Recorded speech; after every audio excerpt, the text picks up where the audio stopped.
Someone asked me the other day, there's so much content on YouTube. What do you take on? Like, what do you listen to? What do you apply? And it's kind of confusing because, like, the advice doesn't seem to go together. And I get that because different sellers will tell you different things depending on the stage of their business they are in. And so, when trying to work out what you take on versus what you kind of, I guess, take note of and apply later or maybe refer to later, I think the first question you should ask yourself is, do I want to be self-employed or do I want to build a business? And what's the difference? The difference is most of us who start eBay didn't start because we had an idea of a product we wanted to sell. Most of us who started eBay did it because it was an alternative way to make money, and it was also a way to make money without the annoying characteristics of working a 9 to 5 job. It could have been wanting more flexibility, didn't want to work with a bad manager, didn't want to commute, wanted to spend more time with kids. All those reasons that make eBay quite appealing. And then that's what self-employment is. It's really just being your own boss. Building a business, on the other hand, is about you started at self-employed place, but then you're essentially trying to grow and grow so that you can bring on staff, you can essentially create this thing that is a machine that ultimately you make a living from managing it, not from working it in.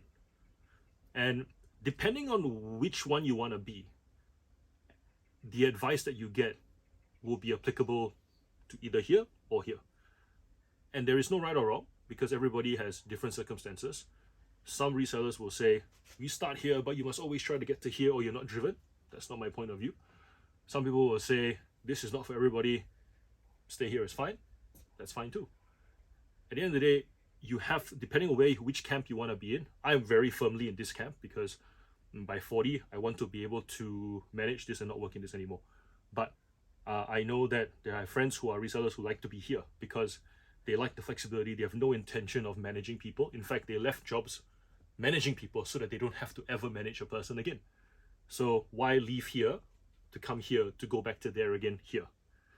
So yeah, that's my filter really. When I look at advice on eBay and I see people talking about how many items to list, how to use promoted listings, what items to source, how to take photos, how to pack, how to be responsive, how to manage feedback, how to deal with negative feedback, whether you should spend the time fighting with things on eBay, fighting about things with eBay or not.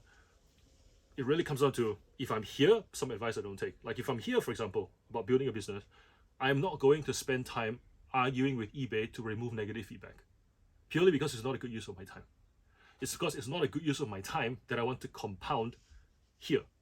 I'm not going to put a process in my business for my staff to go and argue with eBay about how a buyer wasn't happy. All I'm going to do is, if there is one unhappy customer out of 1,000 customers, I will let it be. Because research already shows that people are more likely to trust a business that is off perfect than a business that's actually perfect.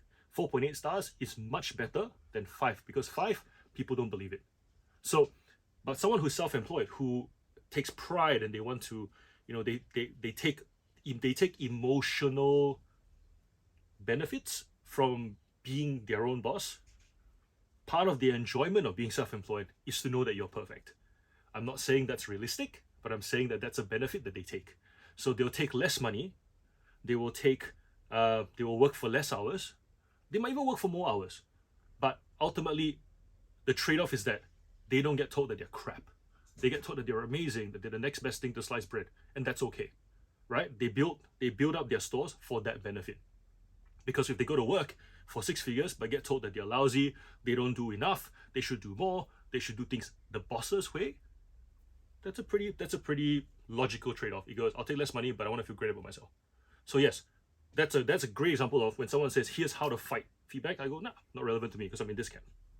So when you're thinking about where you want to be in terms of, say, the next year, next 5 years, 10 years, you don't even have to know how long it'll take you to get there. It's pretty easy to figure out whether you want to be that business building reseller or you want to just be that self-employed flexible reseller. And depending on where you are, you can pretty quickly decide whether the advice that you receive is suited to you and whether you should scroll on. So hopefully that provides some clarity. Hopefully that helps you to take the things you need to apply to your business. And here's the thing, whether you build a business or whether you're self-employed, your customer expects you to operate like a business anyways. So that part's not negotiable. We've talked about it in the previous episodes too, like how, you know, once you exchange money for a product, you're expected to operate like a business, professional, do it well, do what you say you're gonna do. Yeah. So hope this helps. If you did, like, subscribe, share it with a friend, and until next video, happy reselling. See ya.